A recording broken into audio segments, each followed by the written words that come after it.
Waktu itu saat kelas 9 saya bingung mau melanjutkan sekolah atau tidak. Lengkap, tapi ayah saya sekarang kurang tahu saya.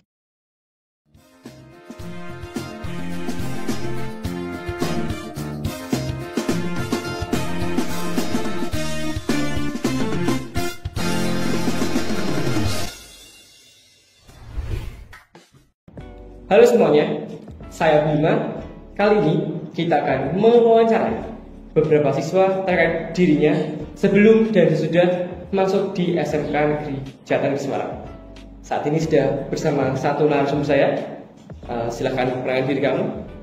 Kenalan, nama saya Andriana Super Azia, kelas 10 Teknik Elektronika Industri.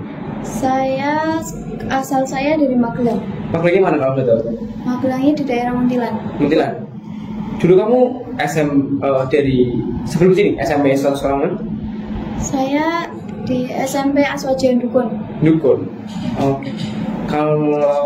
Sekarang coba ceritakan tentang diri kamu dan keluarga kamu. Saya merupakan anak pertama dari 2 bersaudara. Adik saya sekarang masih SMP kelas 1 di SMP Aswaja juga. Sama kayak kamu? Iya. Terus masih ada orang tua lengkap atau? Masih lengkap, tapi ayah saya sekarang kurang tahu saya. Gak tahu keberadaannya?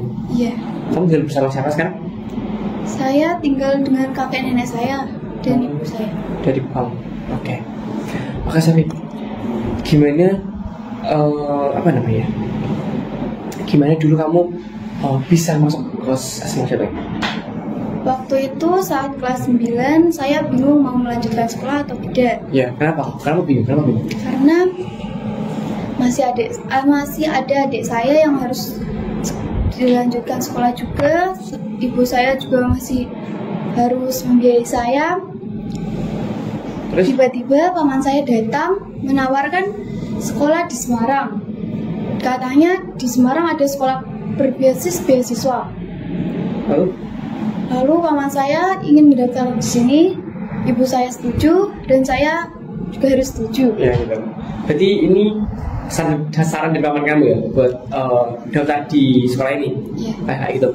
Lalu ada nggak sih perjuangan atau mungkin apa hal yang kamu lakukan ketika kamu mendaftar sekolah ini? Saya harus menyiapkan berkas-berkas untuk masuk ke sini. Saya harus menyiapkan materi untuk tes akademik. Saya harus rajin olahraga untuk tes fisik. Dan saya harus merelakan waktu saya untuk bolak-balik dari Magelang ke Semarang. Coba cerita, kamu tadi bilang bolak-balik nih. Itu kamu sendiri atau didampingi siapa dan coba ceritain. Dari Magelang saya dijemput Pak D saya yang orang Semarang, harus ikut bolak-balik juga. Itu dari Magelang saya berangkat pakai motor. Magelang Semarang pakai motor? Iya. Terus? Itu dari Magelang ke Semarang saya harus berangkat 1 hari sebelum seleksi. Berapa jam kalau Semarang Magelang? 2-3 jam. 2-3 jam. Berarti kamu waktu seleksi itu sama paman kamu diantar ke sini buat tes tahap 3 itu. Setelah kamu tahap 3 kan ada seleksi. Setelah tahap 3 kalau tidak salah itu ada yang namanya visitasi sama wawancara kan? Coba ceritain gitu tentang visitasi sama wawancara kamu yang di rumah. Saat visitasi saya divisitasi oleh Bapak Eko sama Bapak Suherwanto. Bapak Suher, Coba ceritain gimana? Pas di visit gimana rasanya? Rasanya kayak kaget, tiba-tiba ada tamu dari Semarang sampai ke Magelang jauh-jauh.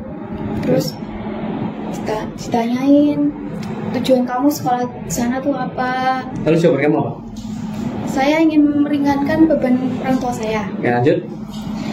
Terus tahu dari mana sekolah di Semarang tuh dari mana? Saya jawab itu dari Pak D saya.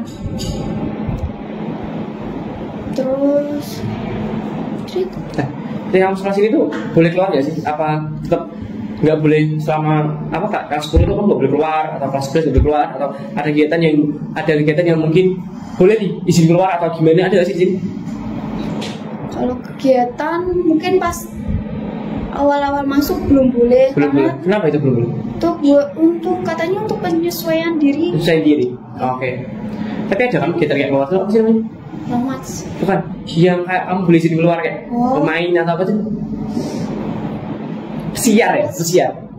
Coba apa sih kayak pesiar itu gimana? Coba ceritain.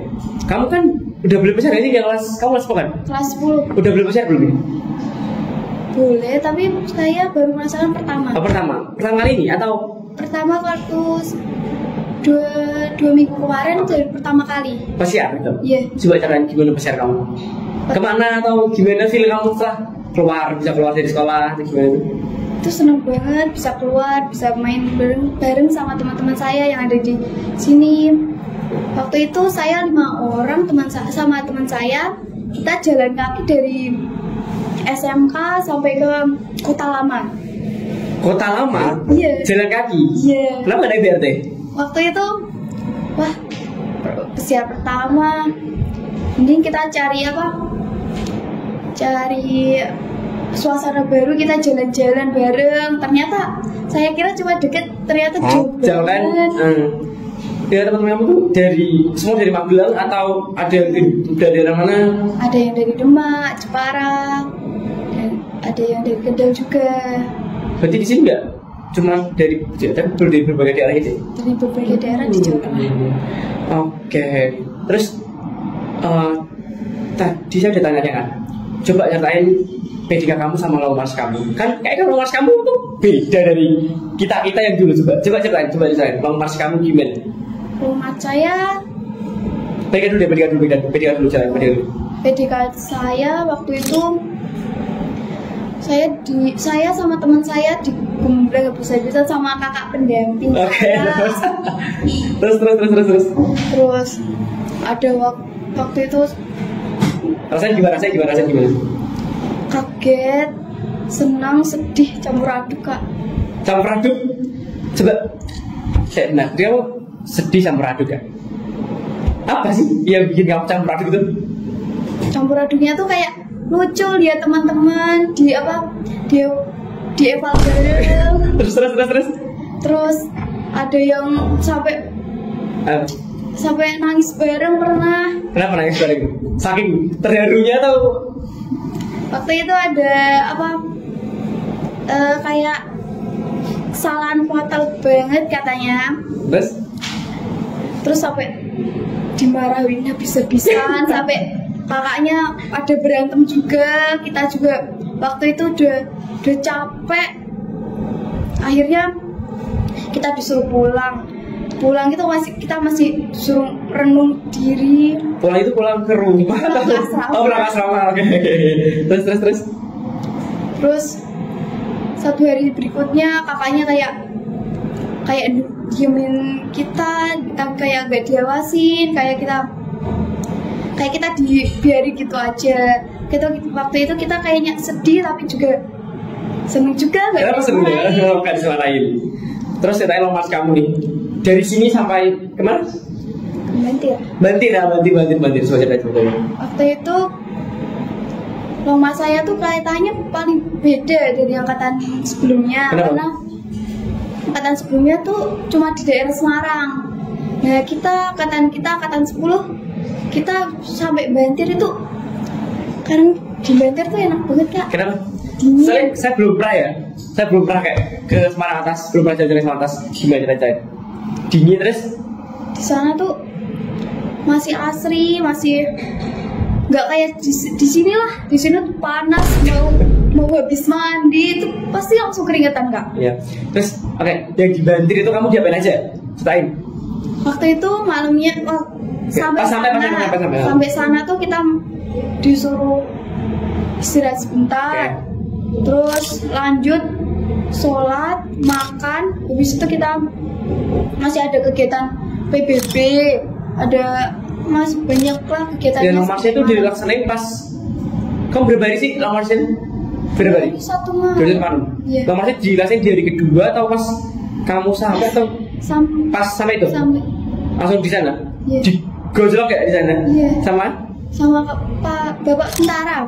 Tentara, berarti ya berarti itu kayak yang kayak asrama itu ya, yang itu. Iya. Gimana, seru ya sana? Sana tuh seru banget Kak. Tapi terus malamnya saya ada kegiatan jurit malam. Jurit? Iya. Diapain itu? Gak apa cerita aja. Di sana kita disuruh pasangan 2 orang, Iya. kita suruh jalan muterin daerah Bantir.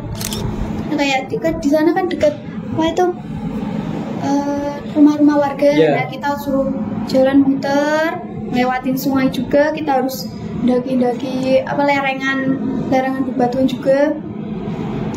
Kita disuruh muncak, terus balik lagi ke lapangan. Itu di sana tuh gelap. Terus di jalan-jalan tuh dikasih lentera gitu. Lentera buat penerangan. Oh, iya. Ada aja nggak sih perasaan kamu gimana setelah kamu rasain Long March? Sekarang kamu bilang Long March-nya berbeda kan dari kata sebelumnya. Gimana rasa kamu setelah mungkin kamu apa ya namanya sih yang apa ini kamu balik ke sini kayak kangen suasana di Bantir Kak. Oke. Habis itu kegiatan apa nih?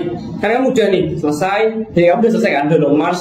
Terus kegiatan apa yang saat ini kamu mungkin ekstra atau apa yang kamu geluti sekarang? Sekarang saya mengikuti ekstra PMR. PMR. Kenapa kamu pilih PMR? Karena saya ingin membantu sesama dan ingin membantu masyarakat. Nah gitu. Kamu udah pernah kayak mungkin lomba atau ngapain aja? Tugas kamu di PMR ngapain aja? Atau pernah tugas upacara atau apa? Saya baru awal masuk baru ikut ekstra ini juga. Saya cuma masih disuruh ngawasin yang di lapangan upacara. Masih awal-awal sih ya? Masih mau masuk ibadah kayak gitu. Terus after setelah kamu keterima, perbedaan apa yang kamu rasakan ketika kamu di rumah sama ketika kamu sudah menjadi siswi di sini kayak gitu? Mungkin fisiknya ya Pak. Fisiknya, kenapa fisiknya? Karena saya di rumah tuh kayak males-malesan Kak. Males? Iya. Ya, terus kalau di sini? Terus kalau di sini harus prinsip lah, harus disiplin lah. Itu harus Dituntut kayak gitu berarti ya di sini. Tapi kamu terpaksa nggak buat jalan ini? dibilang terpaksa ya terpaksa. Tapi kan itu kewajiban kita, Ya. udah jadi konsekuensi kita mau masuk kelas ini.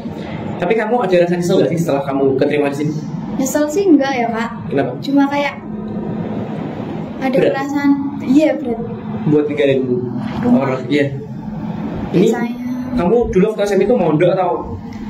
sekolah biasa Berarti kamu tetap pulang ke rumah kan? Berarti ini adalah pertama kali kamu jauh dari orang. dari orang tua. Oke. Harapan atau mimpi, mungkin cita-cita atau capaian kamu yang ingin kamu raih setelah kamu lulus dari sini? Saya ingin langsung lanjut bekerja dan ingin membantu perekonomian keluarga saya. Oke, kerja di mana? Mungkin kamu udah bidi-bidi nih, mau kerja di tambang, kamu kerja di engineer atau kerja di mana? Saya itu ingin lanjut kerja di pertambangan. Tambangan. Iya. Kenapa kamu udah tambang? Kayak misalnya itu di sana tuh kayak mungkin gajinya Lebih besar ya, betul. Kalau tambang lebih besar. Terus kayak tuh mungkin fisiknya juga kan ditambah juga itu. Iya, harus bener-bener fit banget ya kalau tambang gitu. Iya. Mungkin itu sih Kak. Terus ada nggak yang udah kamu siapin buat kamu daftar situ? Mungkin kamu cari tambang yang pengen kamu daftar atau tanya-tanya ke BK atau apa? Mungkin syarat-syarat masuk tambangnya Kak. Oh, syaratnya. Iya.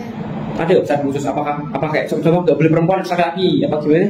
Apa boleh perempuan boleh laki-laki kalau tambang gitu?